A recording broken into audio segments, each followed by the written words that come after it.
Fala, galera. Com 3 de Arthur Cabral, Botafogo vence Corinthians, que termina a rodada no Z4 do Brasileirão. Atacante faz 2 golaços e é o melhor do jogo. E o time carioca se recupera após semana conturbada. Vamos acompanhar aí e ver como foi este jogo entre Corinthians e Botafogo. E com este resultado, né, combinação, saldo de gols e tal, o Corinthians volta à zona do rebaixamento. Eu começo com o Calil, fique à vontade. Calil, o que você viu deste Corinthians, do Fernando Diniz? O que você está vendo? É o início de trabalho, a torcida estava empolgada e vem a segunda derrota. O Corinthians vai bem nas Copas, mas no Brasileiro, zona de rebaixamento, Zé. Garrafa, eu trabalhei nesse jogo pela TMC, né? Eu trouxe até aqui as nossas anotações para não esquecer de falar nada. E eu não gosto de falar que o jogador do Corinthians escolhe jogo, porque eu acho que é uma análise muito simplista. Perdeu porque o time não se empenhou como em outros jogos. Mas a impressão que dá é essa. Quem assistiu, eu estava em Itaquera, o dia que o Corinthians resistiu à pressão do Palmeiras com 2 jogadores a menos. Quem assistiu o clássico do domingo passado, o Corinthians ganhando do São Paulo, não parece o mesmo time. Então, até uma coisa que eu gostaria, depois, se o Zé pudesse falar, o que o treinador pode fazer no momento em que o jogador não está... Não é questão técnica, às vezes você joga mal, acontece, mas no caso do Corinthians tem sido uma questão anímica. Parece que o time não sente todos os jogos da mesma forma, e foi essa a impressão que eu fiquei hoje. O Corinthians mereceu perder. Olha, só salvou o Caio César, que entrou no intervalo. No mais, eu não gostei de ninguém, viu, Garrafa? Ô Zé, esse tema levantado pelo Calil, do Corinthians...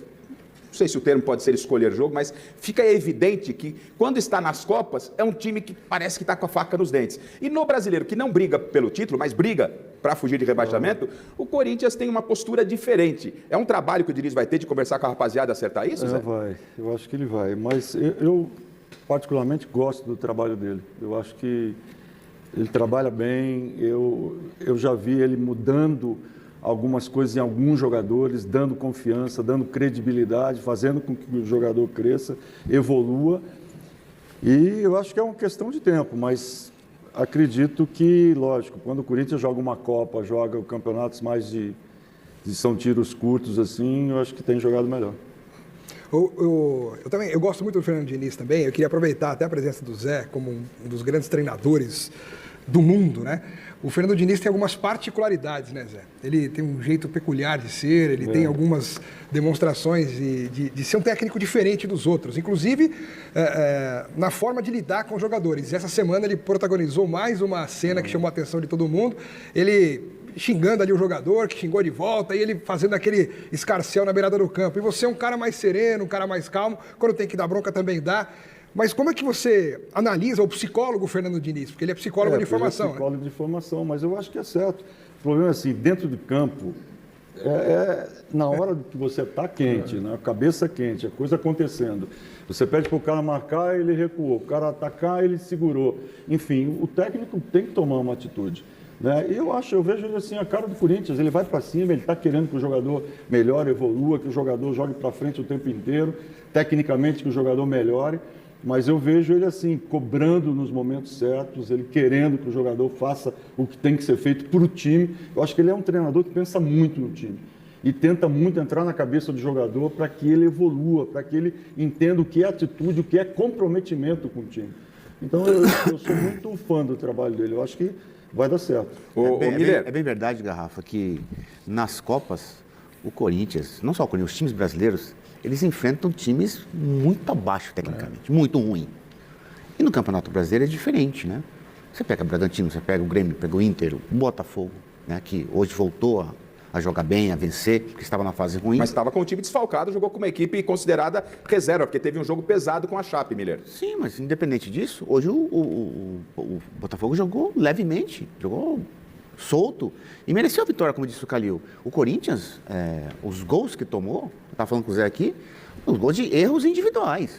Né? Então, acho que esses erros não podem... São erros capitais, porque você perde a bola ali na entrada da sua área e acontece o gol. Então, acho que o Corinthians hoje mereceu a derrota porque pega um time mais qualificado com ele, ou tanto quanto, e ele não consegue, na dinâmica de jogo, envolver o adversário. Agora, Miller, Ô, Garrafa, você falou só Pois não, Zé. do Pois não, desfalques claro. do Botafogo, só para não perder o assunto, Danilo, né, o maior jogador do Botafogo, não jogou porque ele faria hoje a 13ª partida e não poderia mais transferir.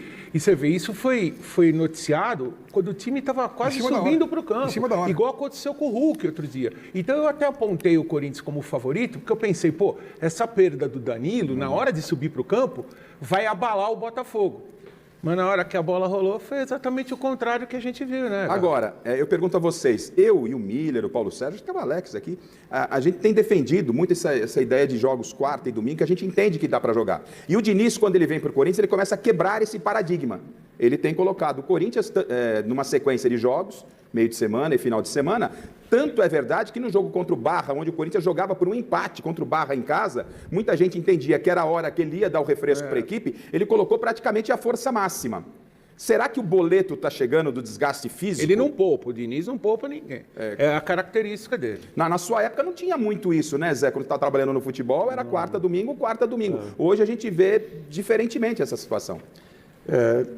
Isso faz parte do calendário, que a gente sempre reclamou muito do calendário, né? A quantidade de jogos, essa coisa toda, Copas, junto com o Campeonato Brasileiro, mas faz parte, aí depende do técnico que ele vai querer, de dosar, de segurar, de poder botar para jogar um pouco ou muito, depende, né, do que vai acontecer com o jogador agora, tem que ter elenco. Tem que ter elenco, não, o Corinthians não tem, a gente sabe que não tem um elenco, e o Diniz tem colocado. Então a pergunta, Mira, você acha que o boleto está chegando? Porque no segundo tempo o Corinthians começou até melhor o segundo tempo, mas a gente percebe que está caindo fisicamente. Não, hoje eu não vi fisicamente caindo, eu vi Não? tecnicamente mal. Tecnicamente. Até porque o adversário, tecnicamente, foi muito melhor. Criou as chances e fez. O Corinthians fez com o Garro, mas não conseguiu segurar esse gol do Garro, não conseguiu melhorar. O Botafogo levou o gol, mas estava jogando melhor que o Corinthians. E continua melhor. Então, acho que todo o time do Corinthians, hoje, o Diniz fez as mudanças que precisavam ser feitas, né, no segundo tempo, mas eu acredito que não foram suficientes para qualificar o time e melhorar em relação ao adversário. Acho que o Botafogo, o Barbosa, que fez a última partida, Sim. jogou muito. Jogou Exato. muito. Jogou muito. Chorou no fim, né? Que Exato. ele está se despedindo. É uma coisa normal de futebol, o jogador chorar, colocar chupeta na boca, é uma coisa normal. Então, acho que... O Miller é bem raiz. Aliás, o Miller citou há pouco que o Botafogo aproveitou as falhas individuais. Vamos passar os dois gols? Coloque pra gente, por gentileza, o gol do Arthur, né? Primeiro gol do Arthur. E aí, essa bola era defensável? Não tem jeito, né, Miller? Não, mas essa... poderia ter pulado ou não? Aí não é falha, né? Não, essa não. Essa é mérito do Cabral. Agora, o segundo gol dele, falei com o Zé Roberto aqui. Olha Não, agora não, põe o segundo gol, gente. Vamos pôr os dois gols do Arthur, que foram batidas de fora da área. Por favor, não esse aí, esse é o terceiro gol. Vamos colocar, já colocamos o primeiro e o segundo. Teve liberdade o Arthur Cabral no primeiro gol para bater e isso prejudicou o Hugo? Vocês acham que pode ter sido isso? Foi Aquilo falha? que eu falo, o defensor tem que encurtar o espaço. Exatamente. Você não pode ficar só olhando e colocar o braço para trás. Você não está sendo preso. Entendeu? Olha só, olha lá, olha o André Ramalho. André Ramalho. Ao invés de encurtar o espaço do Cabral, ele botou o braço para trás. O Sabino Pra quê? fez isso, né? No jogo contra o Corinthians. Exatamente, para que isso? Encurta o espaço do Cabral, que ele não chuta. Olha só, ele ajeita ainda, ele domina, ajeita. Nossa, ele deixa e o o André cara Ramalho está com o braço para trás. Eu falei outro dia, parece o Roberto Carlos quando acaba o show, né? Que ele dá rosa para as fãs, depois ele põe a mão para trás. Pô, jogador com a mão para trás. É inacreditável. O medo de fazer pênalti faz com que o cara abra o espaço para o cara fazer um gol. Sim, mas aí então... Xará, o André Ramalho está fora da área. O Cabral claro. está fora da área. Não tem Mas já está na cabeça do cara isso. Não tem razão, É não tem inconsciente motivo até. para ele colocar o braço para trás. Exatamente. Avança e curta o espaço do Exato, Cabral, claro. o Cabral não chuta. Porque naquela zona do campo ali, tem que pressionar, né, Miller? E outra, Ali não foi fora da área. não foi culpa do Hugo, até porque os dois chutes do Cabral, esse e o segundo, indefensável. Deixa eu ver o outro gol também que o Hugo tomou, o segundo gol. E aí eu quero que o Zé fale, porque o Diniz chega e praticamente não tem muito tempo para treinar. Porque ele está repetindo a equipe. Essa falta de treinamento pode, de repente, acarretar esse tipo de falha, não encurtar a marcação, Zé? Pode. Sem tempo para treinar é complicado? Eu acho que o problema todo é arrumar o time, né? Principalmente eu acho que o setor defensivo, onde você tem que estar muito sincronizado e depois a saída de bola, né? Essa coisa a velocidade que você vai sair. Então esse sincronismo é mais complicado, né? Você tem que treinar muito mais, isso demora mais tempo. Miller, tecnicamente, a gente observa que o Hugo dá um passo para o lado esquerdo Né? O Arthur Cabral, ele dá um passo para o lado esquerdo e depois ele não vai na bola. Eu ouvi alguns colegas dizendo o seguinte, o Hugo pelo menos tinha que ter pulado. Foi um pombo sem asa. Veja bem, o Cabral, ninguém esperava que ele chutasse. Ninguém. O Ranieri cometeu o mesmo erro do Ramalho. Olha só, o Ranieri, olha lá. Verdade. O zagueiro, quando está mano a mano, ele não dá bote, porque ele é a última linha. Mas o volante pode dar o bote. Claro. O Ranieri poderia ter encurtado o espaço, dado bote no Cabral. Ele dominou livre de marcação, ele bateu surpreendentemente. E um chute, daquele chute que, no contrapé do Hugo, olha só, não tem jeito.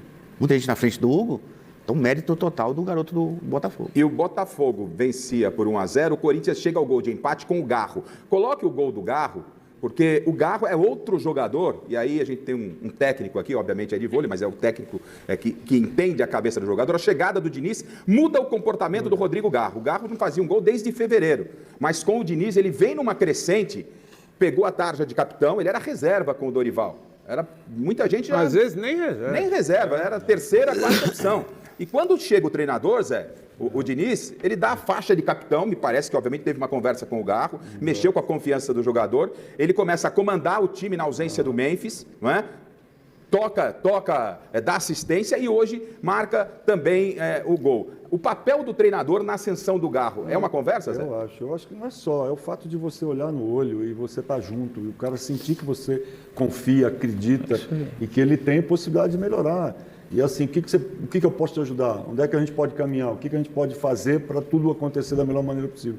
Quando o jogador se sente também, enfim, de uma forma acolhido, bem recebido, e que o treinador dá uma confiança, não tenha dúvida que a probabilidade de crescimento é muito grande.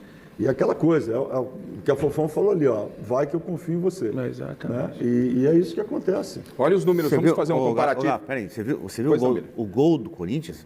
Foi uma dádiva do Botafogo. Presente. Ganhou de presente, exatamente. Quando o zagueiro, essas coisas técnicas que eu gosto, quando o zagueiro do Botafogo vai lá, o 4 não está aqui, o Barbosa está lá, na Rodrigo de Freitas, olha lá.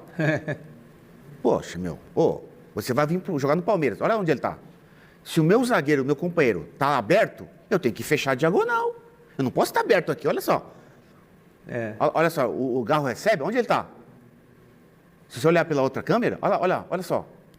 Olha o Barbosa, cadê o Barbosa? Verdade. Olha lá, na praia.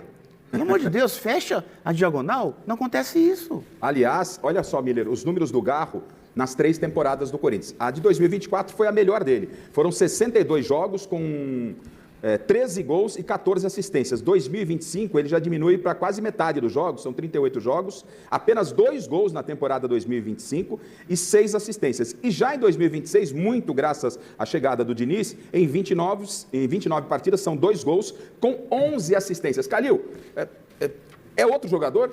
Quando eu vi, Garrafa, no primeiro jogo do Diniz contra o Platense, o time está subindo para o campo, quando eu vi que não tinha sido noticiado isso, o Garro com a tarja de capitão, foi a primeira coisa que eu comentei ali com os colegas, né? O Diniz vai recuperar o Garro, porque o Garro, na minha opinião, pode até ser um exagero da minha parte, eu considero um dos melhores jogadores do Brasil. Ele faz tudo no campo, ele chama a responsabilidade, ele faz gol, ele dá assistência. O problema é que ele estava arquivado, né, com o Dorival. Eu não sei se houve algum problema. E o Garro, isso é uma informação lá de dentro do Corinthians, ele é muito dodói. Um dia ele dói o joelho, outro dia dói o tornozelo. E parece que o Diniz conseguiu mobilizar o Garro. Então ele parou com esses negócios de dói aqui, dói ali, está focado e, para mim, jogando bola, ele é um grande jogador. Ô Zé, esse discurso que o Calil, né, ele coloca, e a gente vê o discurso na boca dos treinadores, na maioria, em função de calendário, não, meu time está cansado, porque o calendário é muito pesado, não dá, eu preciso preservar. Os jogadores acabam assimilando isso e depende, realmente eu estou cansado. Você acha que essa é a pior coisa que pode acontecer num grupo, é quando começa, um fala aqui, o outro fala ali, o outro fala ali, pronto.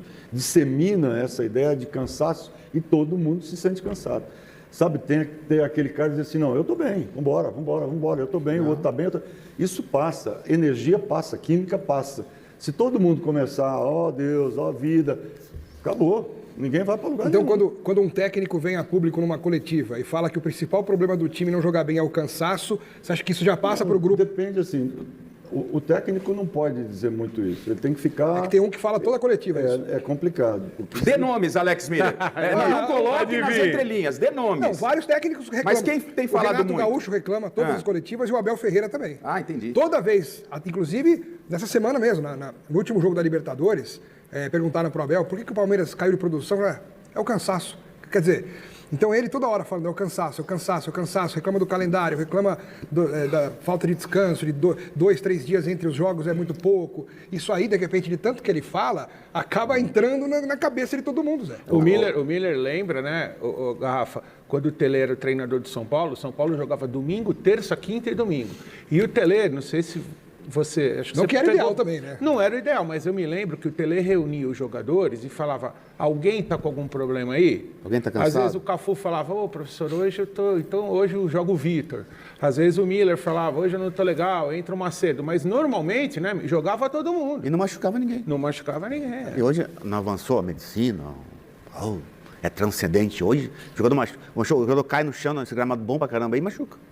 Vamos ouvir o técnico. Agora, tem um detalhe. Pois não, Miller. O Garro está longe daquele Garro quando chegou no Corinthians. Está longe. Vamos ouvir então o técnico Fernando Diniz falando, tentando explicar por que o Corinthians não foi bem, pelo menos em termos de resultado hoje, resultado que leva o Corinthians à zona de rebaixamento. Na tela. Veio com uma formação muito modificada, a gente não esperava.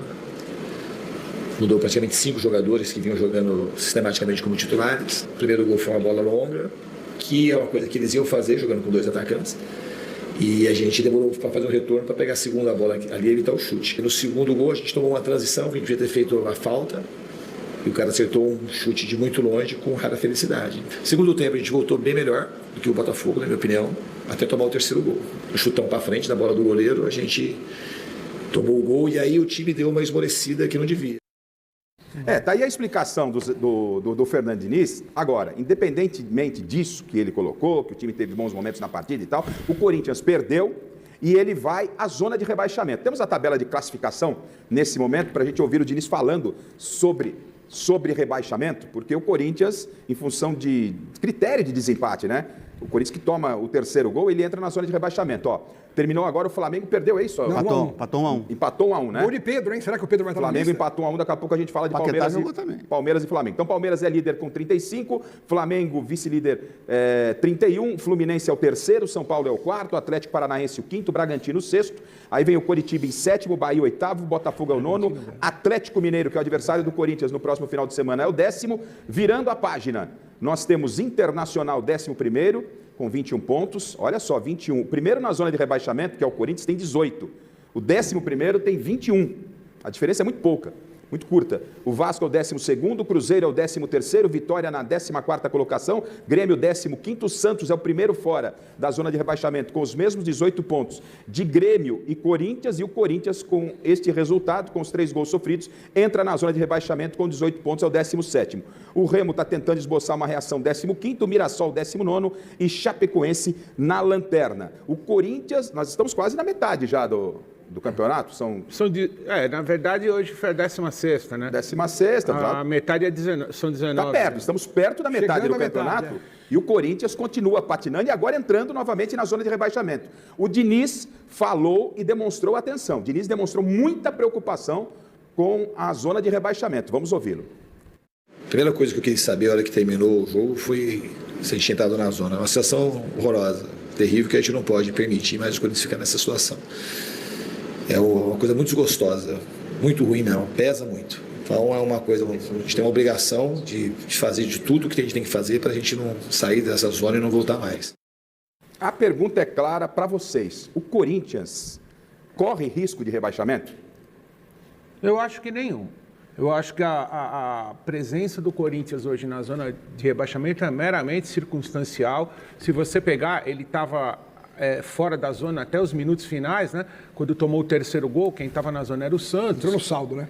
No saldo de gols, mas eu acredito que, se você pegar aqui, Garrafa, desses times que estão embaixo, o Corinthians ele não tem um elenco, como você falou, mas ele tem time.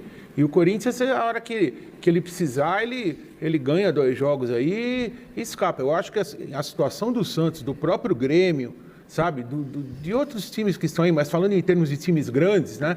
Porque tem time que já entra sabendo que vai ficar lá embaixo. Agora, esse ano, acho que dificilmente um grande vai escapar de cair. Quando a gente fala dos grandes, né? Dos 4 de São Paulo. Esse grande não pode ser o Corinthians, Calil? Não, para mim o Vasco. Eu acho que o Corinthians tem chance de cair. Eu acho que a situação do Santos é mais preocupante. Vasco e Santos. Vasco, o Inter deu uma escapada agora que ganhou do Vasco, mas o Inter também corre risco, o Grêmio. Eu acho que esses correm mais risco. Eu, sinceramente, não vejo o Corinthians como tão ameaçado, não. O Zé Roberto estava ali olhando para a tabela, estudando e tal. Mas eu acho que o Corinthians não cai. Não? Por quê, Zé? Não, porque eu acho que eu concordo com o Calil, tem time, tem camisa, vai buscar. E eu acho que eu acredito no trabalho do Diniz, acho que vai dar certo. Uma coisa é você não ter time para ser campeão. O Corinthians não tem time para ser campeão. É isso aí. Outra coisa é um time digno de rebaixamento também, não é o caso. O Corinthians tem jogadores individualmente bons, muito bons, alguns deles inclusive, e que eu acho que já é o suficiente para o Corinthians não ser rebaixado. Tem times grandes, inclusive, bem piores tecnicamente do que o Corinthians para estarem nessa posição que o Corinthians se encontra hoje. O Inter, o Grêmio e o Vasco. E o Santos. E o Santos. Esses 4 times, eles são piores que o Corinthians. São piores. Agora, Zé, a geração da época que você foi... A tarde foi de Arthur Cabral. O atacante marcou os 3 gols do Botafogo na vitória por 3-1 sobre o Corinthians neste domingo, no estádio Newton Santos, em jogo da 16ª rodada do Campeonato Brasileiro. Garro balançou as redes para a equipe paulista. O jogo foi agitado e elétrico desde os primeiros minutos. O Botafogo abriu o placar aos 4. O Corinthians empatou aos 8. A etapa final ficou bem faltosa, com qualquer disputa de bola tendo um tom a mais de agressividade. Coube a Arthur Cabral, com um chute de rara felicidade de fora da área, dar o toque de técnica para deixar a equipe carioca à frente no placar antes do intervalo. Na etapa final, o Botafogo se armou para atacar o Corinthians em contra-ataques após a entrada do jovem Cauã Toledo. Os visitantes limitaram-se muitas vezes a cruzamentos na direção da área, quase sempre cortados por defensores. Foi justamente nessa transição rápida que Vidalba e Cauã Toledo invadiram a área e a bola sobrou para Cabral fechar a conta. Botafogo e Corinthians abriram a rodada com a mesma quantidade de pontos, 21. Contando os times afunilados e perto um do outro, a equipe carioca chegou à oitava colocação com a vitória, enquanto os paulistas terminaram o fim de semana na zona de rebaixamento. Acertado com o Palmeiras, Alexander Barbosa fez o último jogo no estádio Newton Santos como jogador do Botafogo. O time fará os últimos 2 jogos antes da parada para a Copa do Mundo fora de casa. O zagueiro se emocionou após o apito final, trouxe a família para dentro do gramado e distribuiu uma camisa personalizada com seu rosto e o escudo do Botafogo para alguns torcedores presentes. Destaque do Botafogo na temporada, Danilo foi cortado da partida de última hora, sob justificativa de motivos pessoais. O volante tem 12 jogos no Brasileirão e não poderia mais atuar na competição por outra equipe caso entrasse em campo novamente. Com o futuro incerto, ele foi cortado. Possível nome na lista de Carlo Ancelotti para a Copa do Mundo na convocação desta segunda-feira. O camisa 8 é um dos nomes mais cotados de negociação na próxima janela. Durou uma rodada o tempo do Corinthians fora da zona de rebaixamento. A equipe voltou ao Z4 após passar a 15ª rodada, quando venceu o São Paulo, longe da degola. Isso se deu, além da derrota, porque o Bahia empatou com o Grêmio na Arena Fonte Nova. A equipe comandada por Fernando Diniz tem bom desempenho na Libertadores, competição a qual já garantiu vaga nas oitavas de final, e Copa do Brasil, onde passou tranquilamente pelo Barra de Santa Catarina, mas ainda não engatou uma sequência positiva no Brasileirão.